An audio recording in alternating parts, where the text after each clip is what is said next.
오늘의 증시 브리핑 시작하겠습니다. 시장이 제법 많이 빠졌죠. 차트에서 딱 봐도 음봉 크기가 상당히 크게 나왔잖아요.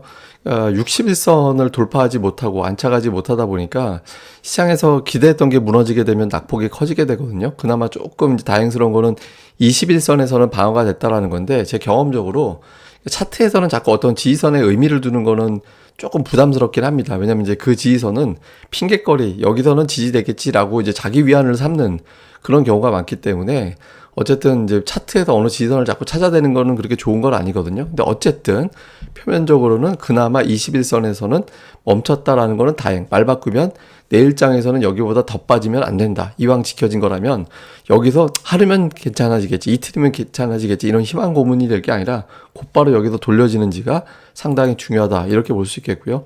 그다음에 오늘 지표가 시장에 영향을 줬다, 이렇게 볼 수 있겠는데, 이게 미국 10년물 국채금리거든요. 금리가 올라가면서 장중한 때 3.06%까지 올라갔었어요. 10년물 국채금리가.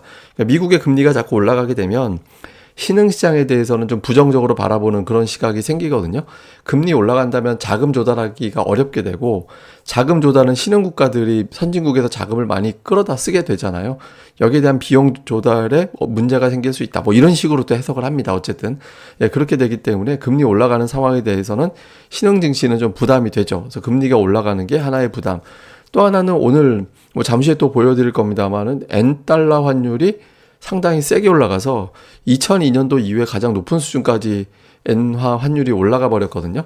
그러니까 환율이 올라가다 보니까 이제 달러가 강세구나, 이렇게 되면서 오늘 원달러 환율도 크게 올라갔죠. 오늘 1257원까지. 이거 이제 시간대가 다르기 때문에 우리 기준으로 1% 이상 올라간 거고, 그 인베스팅 차트로는 0.23%로 보여집니다만 우리 입장에서는 1% 이상 환율이 올라간 거였거든요. 그러니까 환율이 1%, 0.5% 넘어가면 많이 올라간 게 되는 거예요. 환율 올라가면 외국인들은 아무래도 이제 부담을 갖게 되기 때문에 선물을 많이 팔아서 해지를 하거나 하락 쪽으로 베팅을 하는 그런 경향이 강하게 되죠. 그러니까 이게 이제 수급을 꼬이게 만드는 그런 이유가 됐던 것 같습니다. 그래서 오늘 좀 작용했던 뉴스들을 같이 좀 엮어서 보면, 우선 사우디가 유가를 올렸다, 증산 이슈가 좀 있었는데 이걸 갖다가 인상폭을 상당히 파격적으로 올렸거든요. 대폭 올려버리면서 이거 유가가 안정되기는 어려운 거 아닌가? 그러니까 이런 좀 우려가 있었죠. 인플레이션이 좀 잡혀야 금리도 안정되고 긴축도 좀 완화가 되고 이렇게 될 텐데, 여기에 대한 부담, 그러니까 유가가 쉽게 빠질까, 이런 의구심이 좀 있었고요. 그다음에 중국에 대한 관세 문제도 지금 제가 보기에는 관세 거의 인하되거나 하는 걸로 보여지긴 하는데, 무역대표부 쪽에서는 이제 쉽지 않다, 좀 사실상 반대하는 입장을 이야기하고 있잖아요. 그래서 투자자들이 관세 인하가 어려워지나, 그러니까 이렇게 판단을 하게 된 거죠. 근데 물론 제가 보기에는 저거는 약간 이제 중국한테 우리 이렇게 어렵게 너희들한테 관세 인하 해주는 거니까 너희들도 우리 조건 들어줘야 돼, 이런 식으로 협상하기 위한 게 아닌가 싶기도 하거든요. 근데 어쨌든 관세 인하 절차가 생각보다는 수월하진 않겠구나, 이런 우려도 일부 좀 작용을 했다라고 봐야 되겠고요. 가장 큰 문제는 역시 오늘 환율이었습니다. 그러니까 환율이 급등을 하면서 이제 엔화 가치가 20년 만에 최저로 빠진 거잖아요. 엔화 가치가 무슨 상관인데, 이렇게 볼 수 있겠지만 이게 이제 달러 인덱스를 구성하는 항목입니다. 그러니까 유로화가 57% 정도 되고, 이건 매번 조금씩 바뀝니다. 근데 엔화가 그 다음이에요.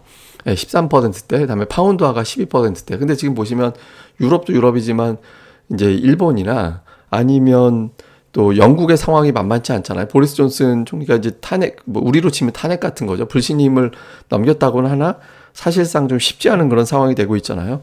파운드화와 엔화 가치가 떨어지게 되면 달러화는 올라가게 되는 그런 상황이 되고, 달러가 올라가게 되면 신흥시장은 더 환율이 예민하게 반응하게 되거든요. 그래서 오늘 엔화 문제도 주식시장에는 상당히 부담으로 작용을 했다. 그래서 향후에 이제 엔화 가치가 좀 안정되는지 여부가 중요합니다. 이게 일본에서는 지금 긴축할 생각이 전혀 없기 때문에 미국이나 주요 국가들은 다 긴축을 하는데, 일본은 안 하잖아요. 그게 이제 더 엔화 가치를 떨어뜨리는 그런 이유로 작용을 한 것 같습니다. 반면에 조금 위안거리가 되는 거는 이제 JP모건에서 경기 침체 일어나지 않을 것 같다, 그러니까 이런 취지의 어떤 분석을 했고, 그 외에 다른 증권사에서도 연준이 이제 금리를 올린다 하더라도 좀 잘 관리해서 경기 침체까지 갈 것 같지는 않다, 이런 주장이 나오긴 했거든요. 그리고 이제 중국에서도 또 부양책 나오고 있고, 근데 오늘 이런 재료보다는 또 환율과 금리 쪽에 시장이 조금 더 예민했던 것 같습니다. 그 다음 이제 수급에서는 오늘 외국인들 때문에 빠졌다라고 얘기하기는 어려워요. 오늘 양시장 다 기관이 더 많이 팔았잖아요. 특히 금융투자. 선, 어, 환율이 급등을 하면 외국인들이 선물을 팔 수밖에 없게 되고 선물 매도를 다른 쪽에서 받게 되고 선물을 샀으니까 현물을 팔게 되고 이런 프로그램 매매가 돌아가게 되는 상황이 생기거든요. 오늘 전 기관이 다 팔았죠. 그래서 오늘 실제로 외국인들보다 기관이 판 거예요. 예, 기관이 팔아서 빠졌다라고 볼 수 있고 외국인들도 보면 사실 오늘 여기 보면 저 무슨 생각으로 팔았는지가 나오죠. 삼성전자만 팔았잖아요. 사실상 2천억 원 정도, 2,100억의 순매도 규모인데 삼성전자 하나만 2,700억을 팔았잖아요. 그러니까 카카오하고 SDI가 또 1,300억 정도 되니까 세 종목에만 4천억이 나왔거든요. 그러니까 지수에 영향을 줄 수 있는 종목들만 판 거예요. 정작 마이크론 테크놀로지가 그렇게 급락을 했는데 하이닉스는 외국인들 오늘 매수했거든요. 그래서 외국인들이 이게 만기를 좀 의식한 매매가 어느 정도는 비중이 좀 있었구나. 그러니까 이렇게 볼 수 있습니다. 근데 이제 이게 외국인들 올해부터 선물 매매 추인데 선물 매도 여력이 그렇게 많아 보이진 않거든요. 그래서 뭐 선물 때문에 앞으로 시장이 본격적으로 하락으로 돌입을 한다. 이렇게 보기는 어려울 것 같고, 그러니까 만기 앞두고 좀 하락 방향으로 좀 이렇게 누적으로 매도 쪽으로 때려놨으니 하락하는 게 유리하잖아요. 그래서 외국인들이 하락 방향으로 좀 몰아간 측면이 있다. 재료를 이용을 해서 이렇게 봐야겠습니다. 그래서 오늘 그러다 보니까 이제 대형주 낙폭이 소형주의 거의 2배 정도 됐잖아요. 예, 대형주 낙폭이 두드러졌다라는 거는 아마 만기도 오늘 지수가 눌리는데 중요한 이유 중에 하나 이렇게 보면 되겠습니다. 또 이슈를 보면 일단 그 물가, FMC, 물가지표 발표, FMC 이런 것들 때문에 금리, 국제유가 이런 거에 대한 어떤 주목도가 높아져서 시장은 조금 단기적으로는 변동성은 어쩔 수가 없다. 그러니까 변동성은 좀 불가피하다. 이건 좀 받아들여야 될 것 같고요. 근데 이제 반도체주인데 이게 여기서 오늘 그나마 낙폭이 그렇게 크진 않았거든요. 하이닉스 외국인들 매도도 안 나왔고. 근데 여기서 이제 만기일 지나고 나서 이 종목들이 풀어줘야 되는데 당장 이제 마이크론 테크놀로지가 주봉상 120주선에 걸려 있거든요.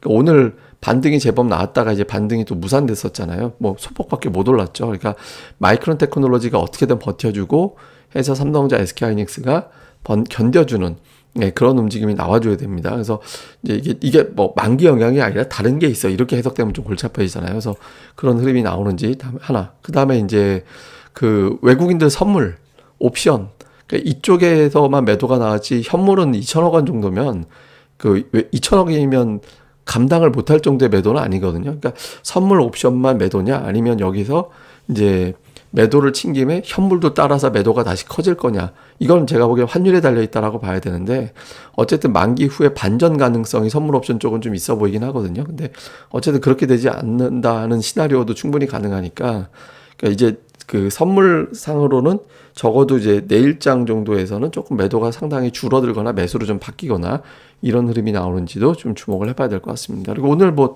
특징주로는 사실 정유주, 유가 올라간다라고 하니까 또 방산주, 북한 핵실험 이슈, 그다음에 일부 3D 프린터 관련된 테마성 종목군들 정도 이외에는 두드러지게 올라간 건 없습니다. 뭐 비철금속 일부, 자동차 부품 일부 이런 거에 반응하고 조선주도 움직이긴 했지만 두드러졌다 이렇게 보긴 좀 어렵거든요. 그래서 시장이 아직까지는 좀 방어라든가 이런 쪽에 나서지 못했는데 내일도 이러면 안 됩니다. 내일장에서는 지수에 뭐 옵션 만기고 동시 만기고 뭐고 좀 지수 방어할 수 있는 종목들이 뭔가가 나와서 좀 받쳐줘야 되거든요. 그래서 내일장에서는 좀 대형주 중에서 일부가 좀 방어주적인 역할을 좀 해주는지 요 구도가 나오는지 주목을 해봐야 될 것 같습니다. 예, 뭐 추가적인 내용이나 자세한 내용 또 이슈가 있는 거는 제가 또 전달을 해드리고요. 또 가끔 가다가는 제가 긴급 스팟 방송도 올릴 수 있으니까 또 구독하기 또 이거 구독하기인가 알림 설정인가 뭐 이것도 좀 많이 좀 부탁을 드리겠습니다. 예, 그럼 감사합니다. 다음에 뵙겠습니다.